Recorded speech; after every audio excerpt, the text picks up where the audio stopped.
यह कहकर प्रिंस ने एक तिरछी मुस्कान दी और कमरे की तरफ बढ़ गया। उसके जाते ही माहौल जैसे ठहर सा गया। राम, जो अब तक सब कुछ चुपचाप सुन रहे थे, अचानक बोल पड़े। प्रिंस, ये तुम क्या कहना चाहते हो? साफ साफ बोलो। लेकिन तब तक प्रिंस वहां से जा चुका था। उधर सिया ने लंबी सांस लेते हुए कहा, प्रिंस की बातों को दिल पर मत लगाइए। वो तो मन्नत को कभी भी पसंद नहीं करता। हमेशा कुछ न कुछ उल्टा ही बोलता है, लेकिन करेगा कुछ नहीं। मुझे भरोसा है, मैं अपनी बेटी से कभी दूर नहीं हो सकती। यह कहते हुए उन्होंने मन्नत के माथे को चूमा। मन्नत उनकी ममता में सिमटकर हल्की सी मुस्कान दी।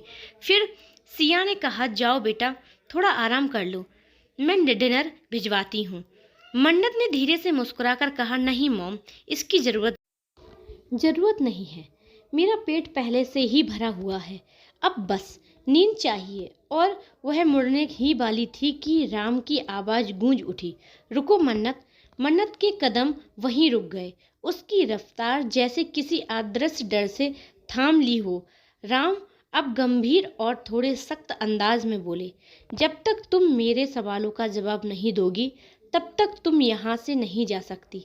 मन्नत की पलकों में एक डर उतर आया। वह हिचकिचाते हुए पीछे मुड़ी और धीमे स्वर में बोली, डैडी, आपको मुझसे क्या पूछना है? राम ने एक लंबा सांस लेते हुए सीधा सवाल किया, तुमने मुझे यह क्यों नहीं बताया कि तुम जेल गई थी? इस शब्द के गिरते ही कमरे में सन्नाटा सा छा गया। मन्नत की आंखों में वो सारे पुराने पल एक एक करके चमकने लगे। हिरासत, आरोप, शर्म और सबसे बढ़कर अकेलापन। उसकी सांसें तेज चलने लगी, हाथ कांपने लगे। उसने सिया की ओर देखा, मानो कुछ सहारा चाहिए हो, लेकिन सिया ने चुपचाप अपना सिर झुका लिया। उसके पास अब कहने को कुछ नहीं था। राम ने अपनी आवाज़ ऊंची करते हुए कहा, लगता है मैं तुम्हारा बाप नहीं हूँ, तभी तुमने मुझे इतनी बड़ी बात छिपाई। यह सुनकर मन्नत एकदम चौंक गई। डैडी, आप ऐसा क्यों कह रहे हैं? राम की आंखों में दर्द और गुस्सा एक साथ थे। उन्होंने तीखी लहजे में कहा, मैं सच कह रहा हूँ मन्नत। अगर तुम मुझसे अपने ऊपर लगे जेल के आरोप तक छुपा सकती हो, और वो भी प्रिंस की वजह से, तो फिर मेरा तुम्हारे जीवन में क्या मतलब बचा? राम की तीखे शब्दों और सच्चाई की चोट ने माहौल को गहरा गंभीर बना दिया था। सिया भी अब तक खुद को संभाले हुए थे, लेकिन मन्नत की झुकी नजरें और कांपते होंठ देखकर वो भी नरम पड़ गई। मन्नत की आंखों में सवाल थे, अफसोस था, लेकिन जवाब नहीं। तभी राम ने गहरी सांस लेते हुए थोड़ा शांत होकर कहा, बेटा, मुझे पता है कि तुम मेरे और प्रिंस के बीच कोई दरार नहीं चाहती, लेकिन जब कोई बात गलत हो तो वो बतानी जरूरी होती है ना? क्या मैंने तुम्हें बचपन से यही सिखाया है कि सच छुपाओ? ये सुनते ही मन्नत की आंखों से आंसू की धार बह निकली। उसने अपना सिर झुका लिया और कांपती हुई आवाज में बोली, माफ कर दीजिए डैडी, मैंने ये सब सिर्फ इस घर की शांति बनाए रखने के लिए किया था। मैं नहीं चाहती थी कि आप और प्रिंस के बीच कुछ भी गलत हो। सिया ने पास आकर उसका चेहरा थामा और प्यार से कहा, बेटा, तुम्हें ऐसा नहीं करना चाहिए था। अगर तुम हमें सब कुछ बता देती तो हम प्रिंस को रोकते, समझाते उसे। वो हमारे साथ ऐसा करने की हिम्मत नहीं करता। तुम्हें अकेले सब कुछ सहने की ज़रूरत नहीं थी। अब मन्नत फूट पड़ी। उसने आगे बढ़कर राम और सिया दोनों का हाथ थामा और गिड़गिड़ा कर रोने लगी। ये मेरी आखिरी गलती है डैडी, प्लीज़ मुझे माफ़ कर दीजिए। अब जो भी होगा, चाहे वो प्रिंस से जुड़ी कोई भी बात हो, मैं सबसे पहले आप दोनों को ही बताऊंगी। बस एक बार, एक आखिरी बार मुझे माफ़ कर दीजिए।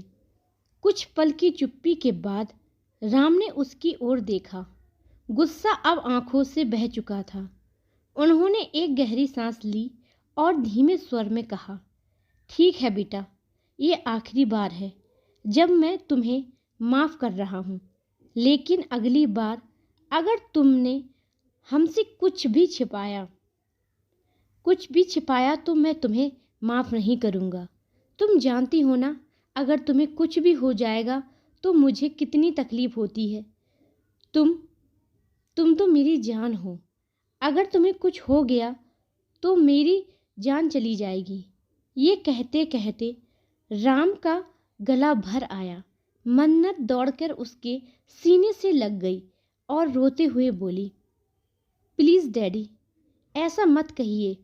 अगर आपको कुछ हो गया, कुछ भी हो जाता तो मैं खुद को कभी माफ़ नहीं कर पाऊंगी। आई एम सॉरी, ये आखिरी बार है। नेक्स्ट टाइम से ऐसा कुछ भी नहीं होगा। I promise. अब सिया भी मुस्कुरा उठी। उसने मन्नत के आंसू पोंछते हुए कहा, बस बेटा, बहुत हो गया रोना धोना। अब जाओ, थोड़ा आराम कर लो। फिर वह राम की ओर मुड़ी और प्यार से बोली, और आप भी चलिए, डिनर कर लीजिए। आप भी बहुत थक चुके हैं आज। राम ने हल्के से सिर हिला दिया और तीनों कमरे से बाहर निकल पड़े। पर इस बार रिश्तों के बीच कोई फासला नहीं था, सिर्फ और सिर्फ अपनापन था।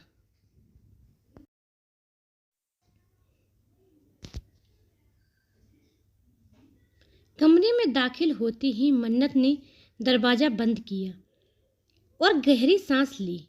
कुछ पल आंखें मूंद खामोश खड़ी रही, फिर खुद से बड़बड़ाई, फाइनली आज मैंने डैडी को सब कुछ बता दिया। शायद अब उनकी नाराजगी भी थोड़ी कम हो जाएगी। वो धीरे धीरे बिस्तर पर बैठ गई और अपनी हथेली को कसकर पकड़ा। लेकिन अब वो वादा मैंने किया है, उसे हर हाल में निभाऊंगी। मैं कुछ भी नहीं छिपाऊंगी, खासकर प्रिंस से जुड़ी कोई भी बात। उसकी आंखों में अब डर की जगह हिम्मत चमक रही थी। उन्हें क्या लगता है, वो मुझे टॉर्चर करेंगे और मैं चुपचाप सहती रहूंगी? नहीं, अब नहीं। अगर वो मेरे साथ कुछ भी करेंगे तो मैं सबसे पहले डैड को बताऊंगी। अब मैं किसी के डर में जीने वाली नहीं हूँ। मन्नत ने अपने आंसू पोंछे और एक ठान लेने वाली मुस्कान उसके चेहरे पर आ गई। अब वो वही मासूम लड़की नहीं रही जो सहती थी। अब वो हर चोट का हिसाब रखने वाली लड़की थी। सुबह का समय, सूरबंसम हाउस का कॉरिडोर। मन्नत तैयार होकर कमरे से निकल रही थी। उसका पूरा ध्यान फोन पर था। वो कॉलेज जा रही थी। तभी अचानक वो किसी से टकरा गई। फोन उसके हाथ से गिरकर जमीन पर गिर गया और बंद हो गया। मन्नत झुंझलाकर, मेरा फोन बंद हो गया है, आपको दिखता नहीं है क्या? वो बोल ही रही थी कि सामने खड़े इंसान को देख उसकी आवाज रुक गई। प्रिंस आंखों में आग भरकर, अंधी तो तुम हो, मैं नहीं, तुम्हें दिखता नहीं है। और कैसे हुई मुझे धक्का देने की? मन्नत अब वो भी तनी हुई आवाज में, मुझे शौक नहीं है आपको धक्का देने का, मैं जल्दी में थी इसलिए दिखा नहीं। बात खत्म। वो जाने लगी, लेकिन प्रिंस ने उसका बाजू पकड़ लिया। प्रिंस तेज लहजे में, माफी मांगो मुझसे। मन्नत आंखें बड़ी करके बोली, क्यों? क्या कर दिया मैंने? कौन से काले पानी की सजा लायक गलती की है मैंने जो आपसे माफी मांगूं?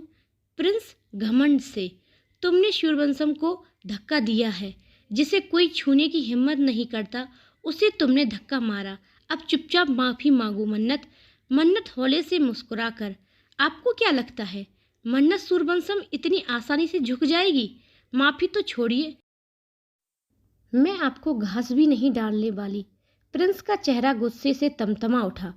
उसने फिर से उसका बाजू कसकर पकड़ लिया। मन्नत को हल्का सा दर्द हुआ, लेकिन वो डरी नहीं। प्रिंस गुस्से में अपने नाम के पीछे जो मेरा सरनेम लगा है ना, बहुत जल्द मैं वो भी छीन लूंगा। मन्नत, आंखों में आग और लहजे में ठहराव। ये सरनेम मुझे रातों रात नहीं मिला, ये मेरा जन्म सिद्ध अधिकार है। आप चाहें तो कोशिश कर लीजिए, लेकिन इसे मुझसे कोई नहीं छीन सकता। और हाँ, इस बेवजह की सोच को दिमाग से निकाल के फेंक दीजिए। जिस गड्ढे में आप मुझे गिराना चाहते हैं, कहीं ऐसा ना हो कि आप खुद उसमें गिर जाएं। वो अपना हाथ छुटाती और आगे बढ़ जाती है। प्रिंस पीछे से दांत पीसता है। प्रिंस, आवाज ऊंची करते हुए, ये जो घमंड है ना तुम्हारे अंदर, सिर्फ सूरबंसम का नाम होने की वजह से है। लेकिन एक दिन ऐसा आएगा जब तुम मेरे कदमों में नाक रगड़कर माफी मांगोगी, हर एक बदतमीजी के लिए। मन्नत के कदम वहीं रुकते हैं। वो पलटती है, चेहरा शांत लेकिन ठोस। मन्नत धीरे धीरे मुस्कुराकर, माफी? और वो भी नाक रगड़कर? आप सच में बहुत सोचते हैं, और वो भी बेवजह। ये सोच बंद कर दीजिए, और अगर खुद से नहीं हो पा रहा है तो मेडिसिन ले लीजिए। मन बहुत शांत रहता है और ऐसी फालतू बातें दिमाग में आनी बंद हो जाती हैं। इतना कहकर मन्नत वहां से चली जाती है। प्रिंस उसे जाते हुए देखता रहता है। उसकी मुट्ठियां अब और ज्यादा कस चुकी थी।